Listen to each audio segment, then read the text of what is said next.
Let's Trade, a book about bartering, by Nancy Lowen, illustrated by Brian Jensen.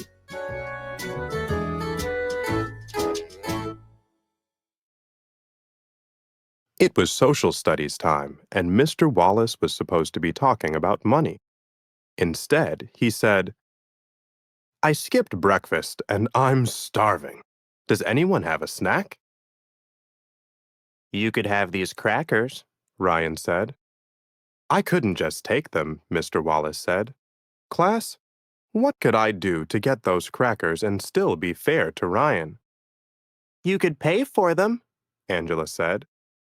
"But I left my wallet at home," Mr. Wallace said. "Without money, is there any way I can get those crackers?" "Maybe you could trade something for them," Tyrone said. "People usually depend on money to get the things they need, but sometimes there are other ways." "Great idea. I could find something that's about the same value as the crackers and we could trade." "But what if I don't have anything to trade?" Mr. Wallace asked. "You could do something for Ryan, like clean his desk," Nikki said. "Excellent," Mr. Wallace said. "Class, you've just learned the basics of bartering.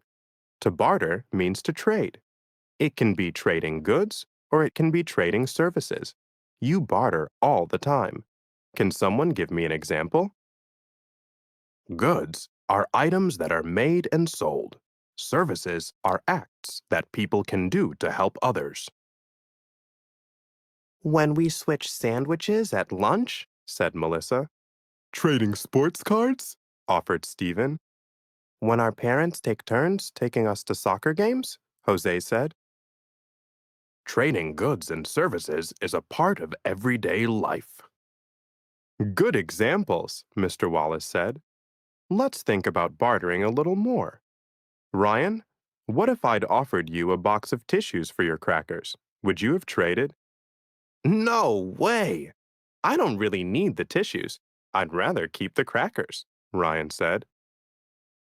In the fairy tale Jack and the Beanstalk, Jack trades his cow for a few beans. His mother is very angry about the poor trade until she realizes the beans are magic. "What if I'd offered to trade our classroom globe?" Mr. Wallace asked. "That wouldn't be fair," Tyrone said. "The globe is worth a lot more than the crackers." "Right," said Mr. Wallace. "For bartering to work well, two things need to happen. Both people have to want or need the things being traded, and the things being traded have to be worth about the same value." "Bartering isn't just for individuals. Businesses barter for goods and services too." "A long time ago," Mr. Wallace said, "people didn't have money. They had to trade for the things they needed. Someone might trade a basket of wheat for an axe, and that was fine as long as both people wanted those things. But what if the person with the axe already had plenty of wheat? The person with the wheat might trade for something else first, a pearl necklace maybe. Then he would trade the necklace for the axe." Mr. Wallace continued, "That kind of indirect trading was the beginning of our money system. People traded based on ideas rather than things. The first forms of money were animals and grain." "All that trading sounds like an awful lot of work," Claire exclaimed. "It was," said Mr. Wallace. "Gradually, people started using money, but bartering has always been around." He continued, "During the 1930s, the United States went through the Great Depression.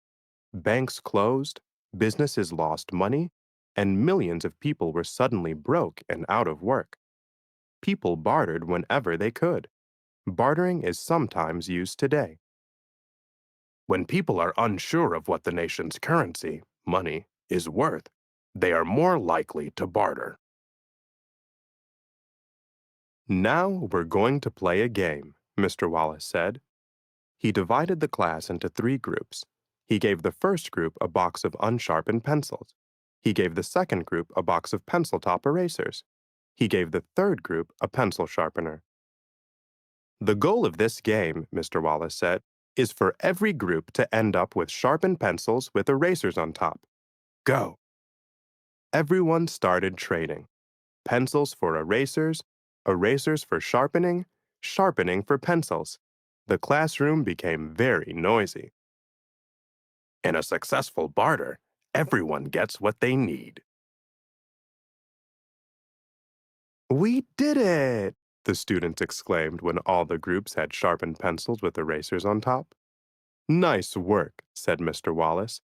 I can see you're all naturals when it comes to bartering. There's just one problem. I'm still hungry. Ryan, would you trade your crackers for my lucky pen?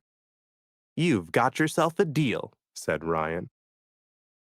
If done thoughtfully, bartering can help conserve natural resources.